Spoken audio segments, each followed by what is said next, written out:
Allez, vite ça. C'est un échec.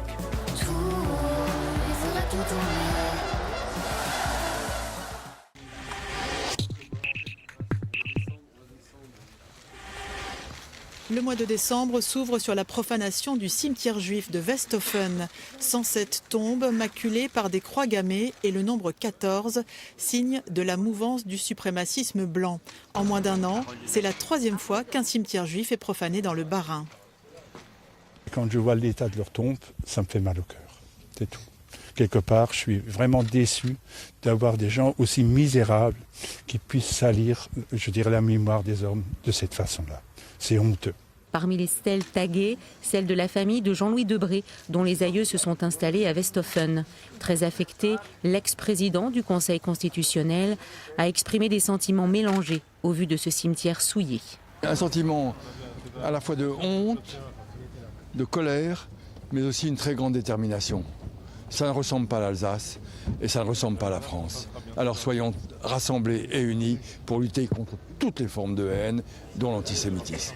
Et c'est précisément le sens de la décision prise ce jour-là par Christophe Castaner, le ministre de l'Intérieur. J'ai décidé ce matin la création d'un office national de lutte contre la haine. Il sera chargé de coordonner pour la gendarmerie nationale à la fois cette enquête pour que tous les moyens nationaux soient mobilisés, mais aussi l'ensemble des enquêtes pour les actes antisémites, anti-musulmans, anti-chrétiens que nous connaissons sur notre territoire en zone gendarmerie.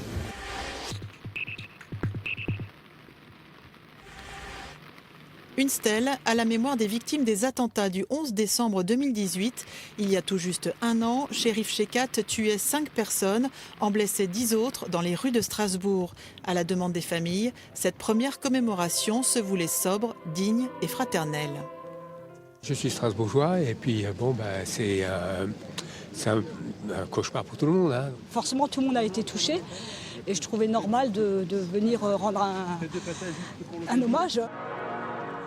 À 19h45, heure du début de l'attaque, les cloches de toutes les églises de l'Eurométropole résonnent dans la ville.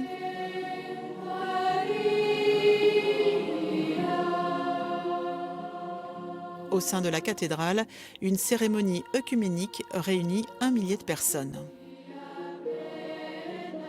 Une belle commémoration, digne et puis pleine d'espoir et comment dire, pas dans la revanche et dans la rancœur. Et dehors, quelques bougies aux fenêtres des Strasbourgeois, comme des lueurs d'espoir dans la nuit la plus sombre.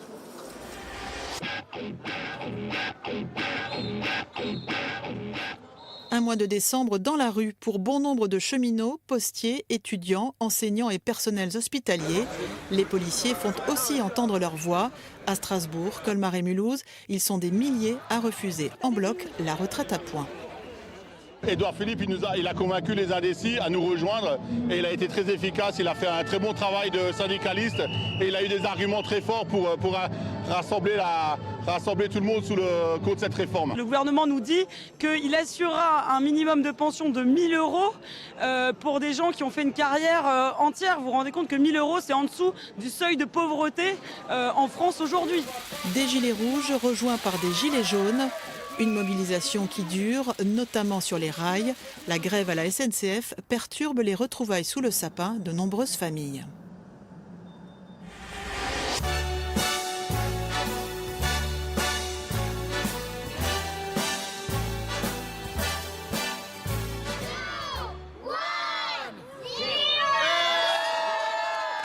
La magie d'un Noël alsacien en plein cœur de Manhattan. Pour la première fois, le marché de Noël s'exporte à New York. Une trentaine de chalets pour séduire et attirer de futurs touristes aisés en Alsace. Dans les allées, c'est le dépaysement assuré. Décoration, tarte flambée Bredele, des produits made in Alsace au prix surprenant, jusqu'à 10 $ pour un vin chaud. Au milieu de l'agitation de Wall Street, ce petit coin d'Alsace fait craquer les Américains. C'est super beau. C'est un très beau travail artisanal. Ça fait rustique, c'est vieille la tradition. Une opération séduction réussie. En 17 jours, tout a été vendu. Poterie, décoration et les 700 kilos de bredele sont partis comme des petits pains. Allez, Anselm.